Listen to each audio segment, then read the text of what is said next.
That Evelyn. Well, she's back, isn't she? Anyway, welcome back to the video crypt. Again, Bitter Karella right here. We've also got the cool skeleton, Junior the Haunted Ventriloquist Dummy. They don't talk much, but that's okay, because I talk plenty to make up for it. You know, I thought I'd bring you back here so that we could have part of our regular training series, Hex for Trainables. Must be the season of the witch, yeah. Now, in this part of the show, we usually like to show you a lot of tips and tricks so that you can do magic at home, and also sometimes talk about the history of witchcraft so that we can know a little about our witchy forebears. In a previous installment, I discussed the idea of switching sex via magic. And I drew a lot of examples from the Maleficarum, which was mainly concerned with the idea of penis theft. And the Malleus claimed that witches could steal penises, but they didn't really like to do it very often because it involved a lot of work. So they mostly liked to cast glamours to create the illusion that the penis was stolen. Now, astute viewers will probably note that merely having a penis stolen is not quite a sex change. It's, there's other elements that would be involved in an actual one. So, since our last installment, I decided to do a little bit of extra research into this topic. And I didn't just look at the Malleus Maleficarum, I looked at a later book called the Compendium Maleficarum. Now, this was written by an Italian monk named Francesco Maria Guazzo in 1608. And Guazzo looks at a lot of the same elements that were present in the Malleus about demons and witches' sabbats and witches' pacts, but he also talks about the idea of witches causing sex changes through magic. And while the Malleus was mostly concerned with just the idea of penises being stolen, Guazzo actually talks about full-on sex changes. And he's not just talking about male to female, he primarily talks about female to male, though he does believe that both ways are possible. However, Guazzo, interestingly, does not believe they're possible through magic. He believes that it's an entirely natural phenomenon. The spontaneous sex change is just a thing that actually happens. And he says that witches will often claim credit for it when it does happen, but they actually don't have any powers to make it happen. It's just something that, it's just a crime of opportunity that they can, get credit for. So I'm actually going to read some passages on this from the Compendium, because I think you'll find them quite interesting. So this is in chapter XV1, which is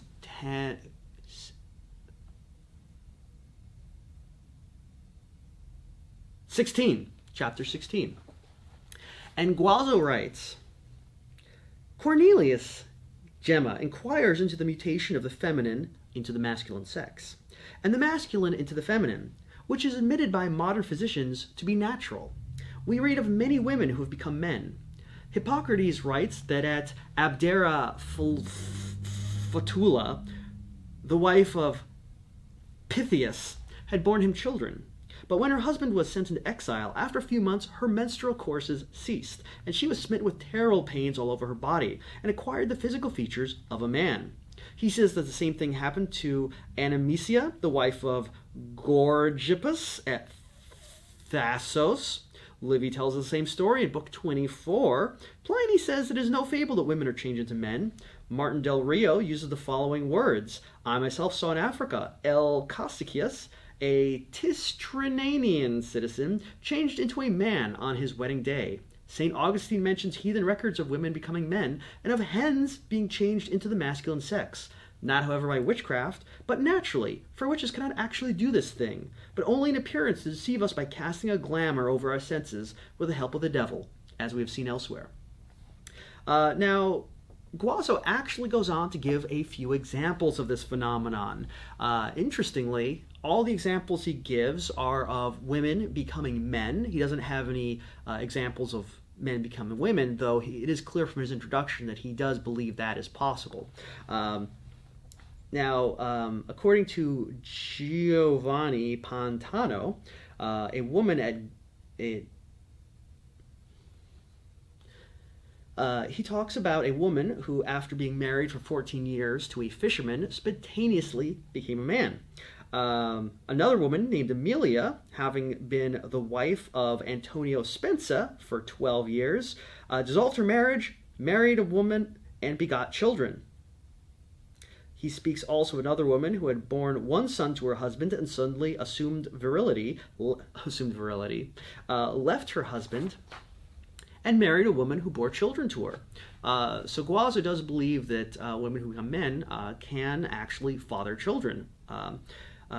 However, there are, let's see, in the town of Esguera,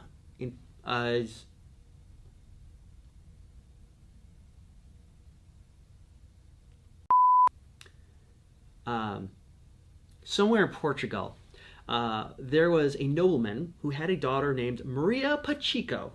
And when this girl was the age when a woman's monthly courses usually begin, instead of a fluid excretion, there broke or otherwise grew from those parts a virile member. And so, from being a girl, she suddenly became a pubic young man, endowed with virility, and assumed the name of Manuel Pacheco. He then took a ship for India and endured much hardship and performed great deeds as a soldier. Returning to his country, he married a noble wife. Yet Amatus, the Portuguese, writing in his centuries, makes no mention of any children, but says he remained unbearded and with a feminine cast of countenance, these being indications of imperfect virility. Finally, Torquemada adds that he heard this from a most trustworthy friend of great authority. I'm going to give Guazzo credit for actually correctly gendering Manuel Pacheco after his transition. Or maybe I should actually give the credit to Montague Summers, translator. Not far from Buenaventana in Spain, the wife of a farmer of moderate fortune was ill-treated by her husband because she was barren. Weary of such bad treatment, she ran away one night, dressed as a manservant, and in this guise went from place to place, earning her living by menial work.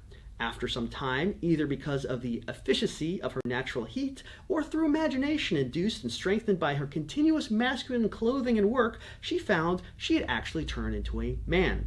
Therefore, she who had long been a wife determined to act the husband and consummated her marriage with a woman.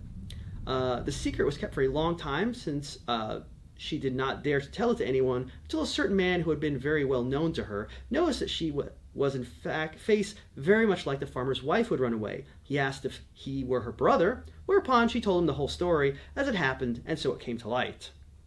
For some reason, in this sequence, Guazzo or Montague Summers continues to refer to the person as a she after the transition. They're a little inconsistent. Now, in Naples, during the reign of Ferdinand I, there was a certain fellow named Ludovico Guarna, a citizen of Salerno, and he had 5 daughters, the 2 youngest of whom were named Francesca and Karella. When these 2 girls reached the age of 15, the genital parts of both of them sprouted into masculinity, so that they had to change their clothes and were taken for men, being called Francesco and Carollo. At Ebola, in the same region, a girl had been betrothed for 4 years, and on the first night of her marriage, she went to bed with her husband. But either owing to the friction or to some other unknown cause, when the hymen, which gave her the appearance of a woman, was broken, a male organ stood out. He then went home and sued in the courts for a return of his dowry, and was thereafter reckoned a man. Phlegon writes, a virgin born at Smyrna named Philotis was, on reaching maturity, given by her parents in marriage to a man. But a masculine organ appeared, and she changed into a man. Also in Laodica in Syria, a woman named Aedica was changed into a man while in the very act with her husband. This was when Macrinus was governor of Athens, and Lucius Lamia, who cares about that part, Michel de Montaigu says that in his time there was a girl named Maria, and as she was dancing rather vigorously, was suddenly made a man by the sprouting of male organs, and was given in the sacrament of confirmation by the bishop of Sions the name of Germain, by which he began to be known. A beard grew upon his chin, and he lived long, even to a decrepit old age, but never married a wife. Now, Guazzo closes this section by mentioning that if this can come about naturally, as so many authors maintain, I should think that with God's permission, it is possible to the devil, relying upon natural causes. So basically, yeah, the devil doesn't have any power to really do this, but unless God allows him to, or he just takes credit for something that happens naturally. The interesting thing about this is you might have noticed that quite a few of these sex changes happen during the actual act of coitus. Apparently, the friction of the action is so intense that it can cause spontaneous penis growth. This is also something related to the fact that it's very much associated with heat. The one girl who, as in the case of the girl who was dancing too vigorously and got her temperature too high and became a man, and the case where the woman ran away in male servant's clothing, and apparently the heat of dressing that way caused the spontaneous sex change. Apparently heat is a big factor in suddenly growing a penis. Heat and excitement, those tend to be considered sort of male attributes, so I guess it makes sense. Presumably, losing spontaneous vaginal growth would be the opposite. If you're too cool and calm and collected, it may cause spontaneous vagina growth. Anyway, I thought you might enjoy a second glimpse into the history of magical, or should I say completely natural and normal, and just part of the way things are, sex changes. These again come all from Compendium Maleficarum, which besides that one section has a lot of other interesting stuff in it, so I always recommend, if you've got some time for reading, check it out. That's all the time we have with us tonight on Deep Cuts, but please join us next time for the conclusion of The Night Evelyn Crawled Out of the Grave. Until then, enjoy your mortal coils.